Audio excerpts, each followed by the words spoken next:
नमस्कार, मैं शिवानंद द्विवेदी, एक सामाजिक मानवाधिकार कार्यकर्ता एवं पशु प्रेमी एनिमल राइट्स के लिए भी कार्य करता हूँ। मैं यहाँ पर आपको बता रहा हूँ कि मध्य प्रदेश के जिला रीवा अंतर्गत तहसील सिरमौर, जनपद पंचायत गंगेऊ, ग्राम पंचायत सिधा में जो अवैध बाड़ा बनाया गया है उसके विषय में हम आज आए हुए हैं।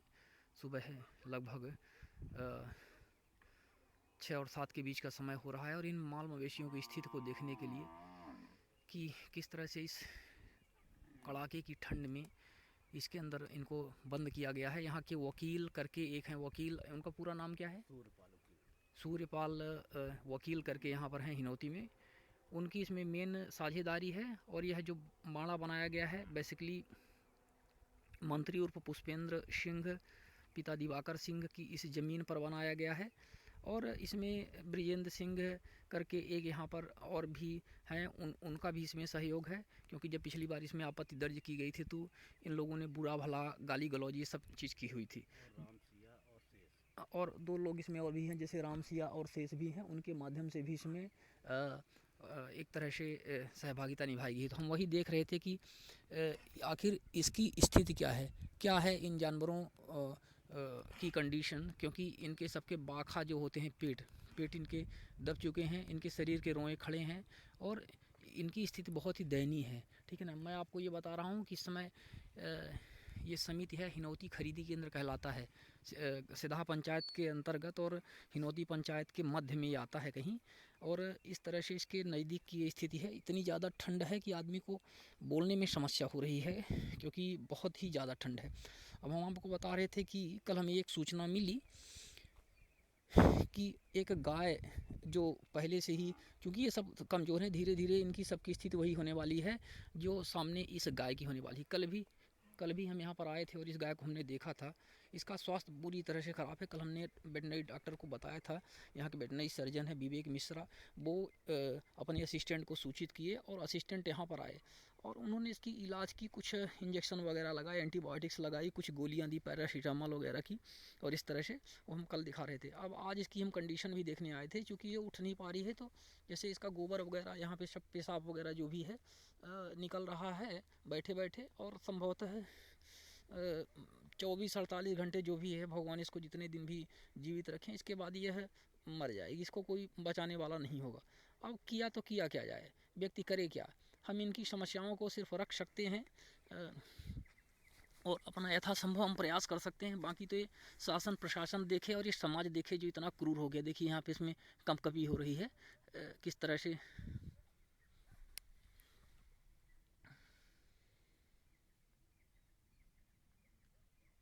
देख सकते हैं आपकी कंपकपी, उसके शरीर में जो कंपकपी है, कंपकपी आप देख सकते हैं निरंतर शरीर में कंपकपी, ये मात्र ठंड की वजह से हो रही है कंपकपी। इस तरह से हम कंपकपी महसूस कर रहे थे। उसका शरीर बिल्कुल ठंडा है, क्योंकि इस खुले आसमान में इस समय बड़ा मुश्किल है जीना। और देखिए इससे हम थोड़ा सा देखते हैं, प्रयास करते हैं। बड़ा ही दुखदाई एक तरह से दुख का वातावरण है।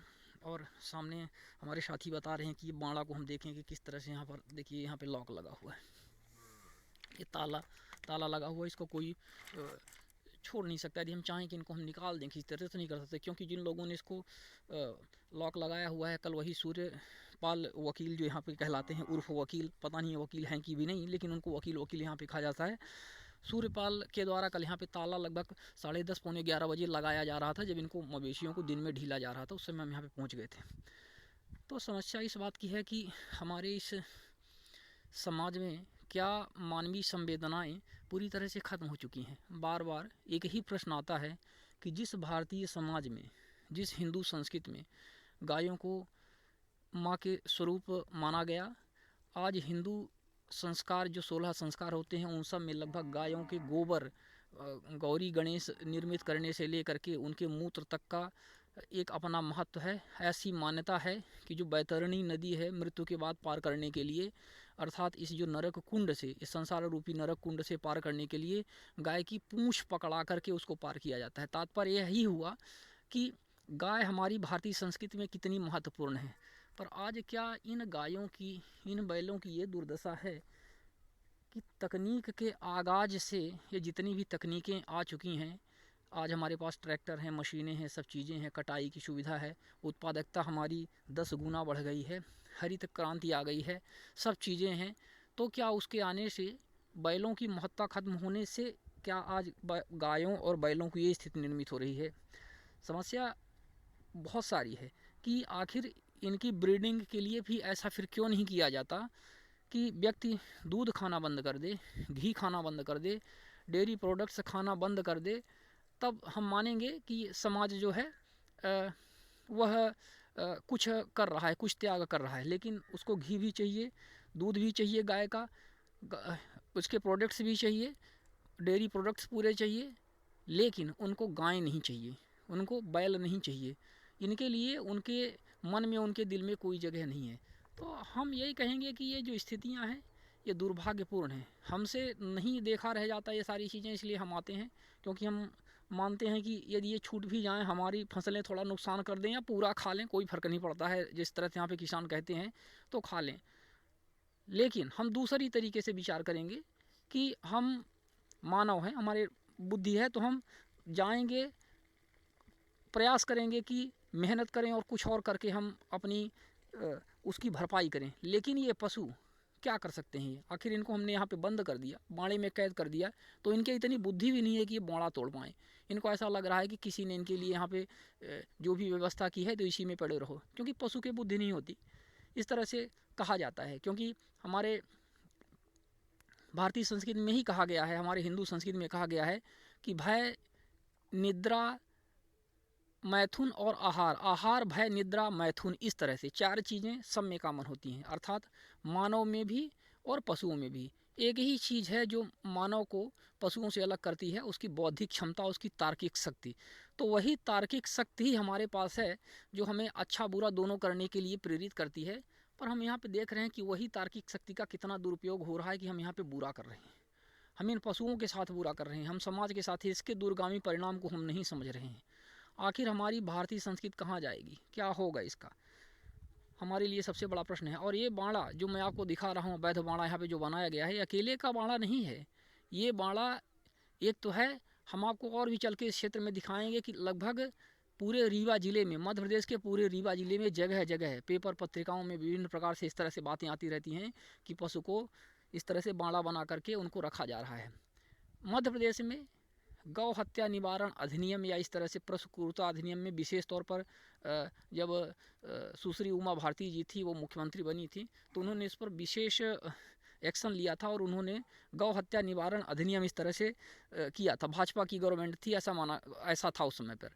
तो उस गौ हत्या निवारण अधिनियम को चूँकि सतत यहाँ पे हिंदूवादी तथाकथित और भाजपा की ही सरकार रही, तो उन्होंने इसको नहीं हटाया। तो उसके नाते यहाँ पर इतना आसानी से इनका वध भी नहीं किया जा सकता, क्योंकि आप उत्तर प्रदेश की तरफ जाइए, घाट की तरफ, नीचे यहाँ पे घाट बोलते हैं, घाट के नीचे आप उतर जाएं, नीचे चले जाएं, तो उधर पशुओं की यूपी वगैरह में काफ़ी तस्करी होती है। समय समय पर ये बातें पेपर पत्रिकाओं और विभिन्न माध्यमों से आती रहती हैं। तो यदि वह स्थिति यहाँ पर निर्मित होती तो संभवतः इनकी पॉपुलेशन नहीं होती इतनी, क्योंकि लोग इनको खाते हैं। ये सार्वभौमिक सत्य है कि पेट पालने के लिए लोग गायों को खा रहे हैं। आज हिंदू भी और तथाकथित हिंदू धर्म के उच्च वर्ग के लोग इनकी गौमांस को खाते हैं और अपने आप को बड़े ही गर्व से कहते हैं कि I eat beef, I like beef, इस तरह से आई लव बीफ। तो दुर्भाग्य है इस हमारे समाज का कि इस तरह की संस्कृति पैदा हुई है।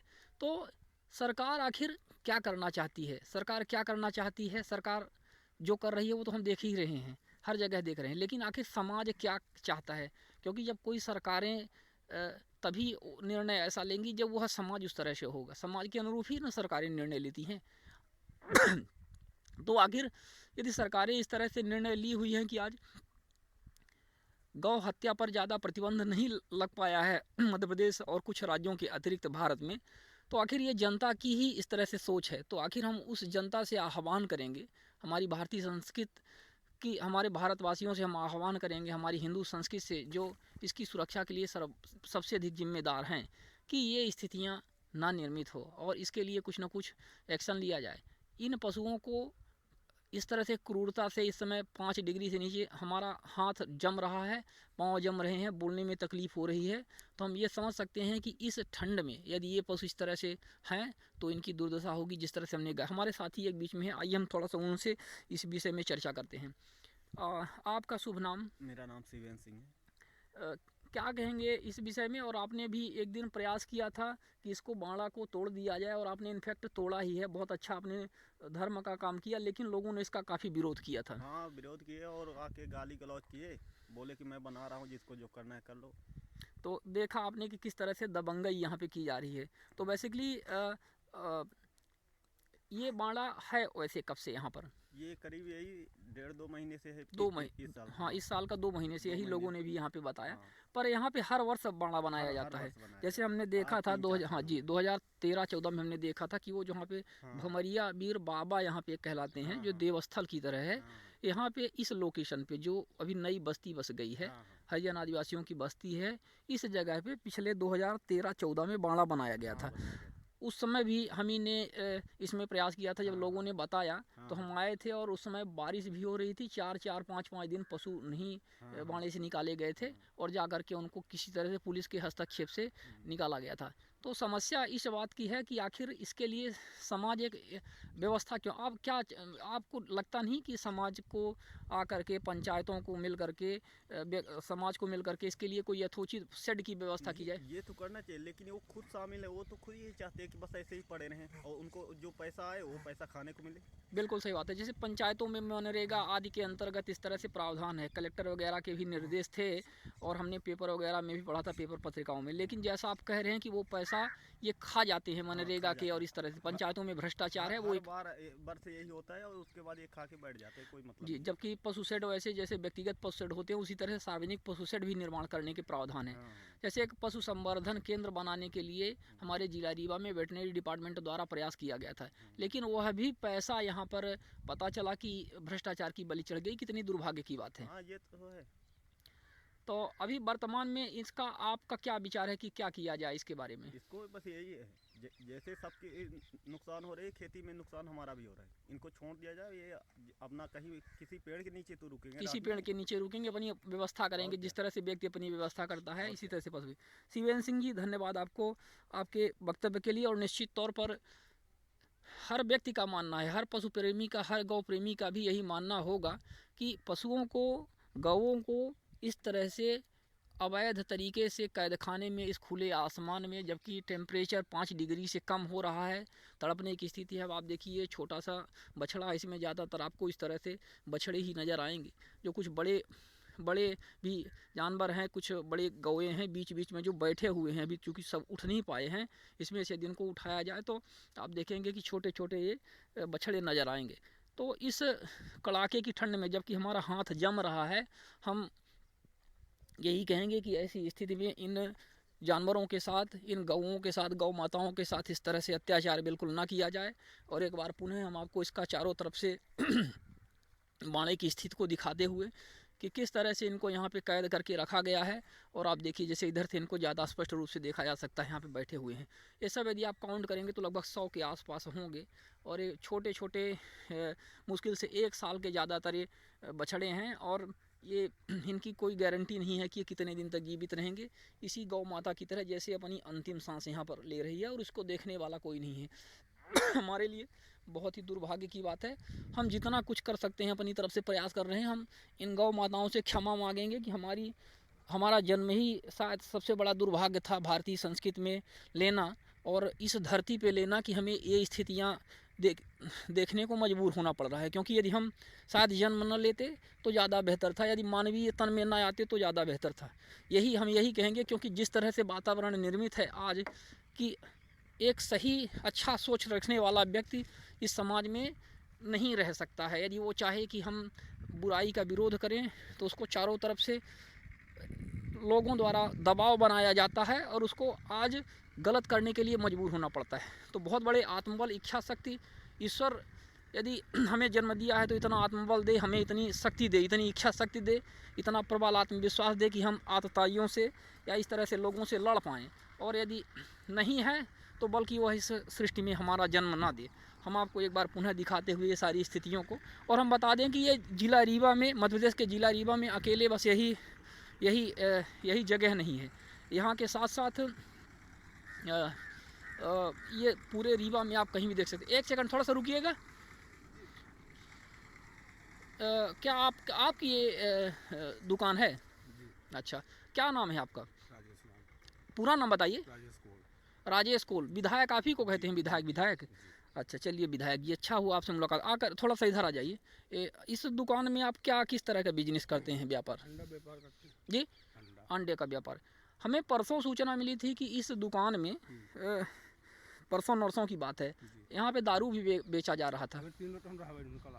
आपका लाए हैं, तो हम 3 रोज पहले की बात बता रहे हैं। हाँ, इसीलिए हम बता रहे हैं। तो इस तरह से क्या अवैध तरीके से आप लोगों को दारू कहाँ से सप्लाई की जाती है?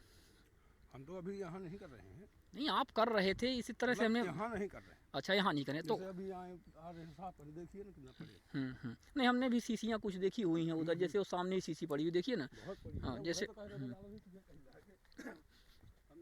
जैसे यहाँ पे समिति है, तो हम आपको एक चीज़ और दिखा दें।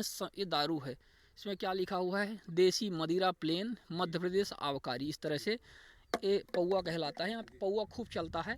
और जो लाल गांव गढ़ कटरा की जो दुकानें हैं सप्लाई करने वाली, वो सारी लोग यहाँ पे अवैध तरीके से पेटियों में शराब सप्लाई करते हैं। तो क्या जानकारी आप नहीं करते हैं, तो थोड़ा सा आप बता दीजिए यहाँ पे और कौन कौन लोग करते हैं, किस किस के पास आता है? 3 दिन से तो हम बंद करे हैं, मतलब यहाँ रहा नहीं है। आप नहीं थे 3 दिन से, हमें पता है, क्योंकि 3 दिन पहले हम ही ने पुलिस को इन्फॉर्मेशन दी थी कि यहाँ पे इस तरह से हो रहा है। और यहाँ के समिति प्रबंधक को भी बताया था कि यहाँ पे लोग धान की खरीदी करने के लिए आते हैं और आप लोग यहाँ पे लोगों के साथ दुर्व्यवहार करते हैं दारू पिलवा करके। तो इस तरह से वहाँ पे कार्यवाही की थी।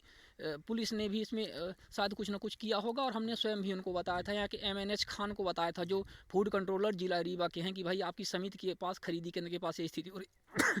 तो आप लोग बताइए, ये कब से काम कर रहे हैं दारू बना, मतलब यहाँ पे दारू बेचने का? हम तो यहाँ बेचते नहीं हैं, अंडा रखते हैं, राशि वगैरह। चलिए ठीक है, कोई बात नहीं है, भविष्य में आ जाएगा। जी, तो कुल मिलाकर के आपने देखा कि दूसरा भी बिंदु था, इसी बीच में हम ला दिए कि यहाँ पे बहुत कुछ, मतलब इस तरह की प्रवृत्ति के यहाँ पे लोग रहते हैं कि उनको दारूबाजी, नशेबाजी करनी है, उनको गलत कार्यों में संलग्न रहना है, उनको गौ हत्याएँ करनी है, उनमें संवेदनशीलता नहीं है, अवैध कृत्य में उनको लगना है। तो इस तरह से पूरा का पूरा यहाँ पे वातावरण है। और ये खरीदी केंद्र जो आप हिनौती खरीदी केंद्र यहाँ पे देख रहे हैं, ये शराबियों का एक नंबर का अड्डा बन चुका है। यहाँ पे हमेशा ही शाम को, जैसे ही शाम ढलेगी 6-7 बजे से, आप देखेंगे कि हिनौती खरीदी केंद्र में ये जो खाद्य विभाग का है, जहाँ पे धान की खरीदी होती है, यहाँ पे 7-8 बजे शाम से लेकर के रात में 12 बजे तक पेटियाँ सप्लाई होती हैं। जो लाल गांव के शराब ठेकेदार हैं, जो गढ़ के शराब ठेकेदार हैं, जो कटरा के शराब ठेकेदार हैं, ये अपने आदमियों को लगा करके यहाँ पे तमाम सप्लाई करते हैं गांव-गांव में। और यहाँ तो विशेष तौर पे इस तरह से, तो ये इस पर भी थोड़ी सी निगरानी होनी चाहिए। हम मानेंगे कि जब ये है वीडियो मीडिया के समक्ष, शासन प्रशासन के समक्ष रखा जाए, तो इन चीज़ों पर तो विशेष तौर पर निगरानी होनी चाहिए। और एक बार पुनः हम इन गौ माताओं की दुर्दशा को दिखाते हुए कि संभवतः इसमें कहीं कुछ हो पाए, क्या हो पाएगा, बहुत ही दुर्भाग्य है समाज का।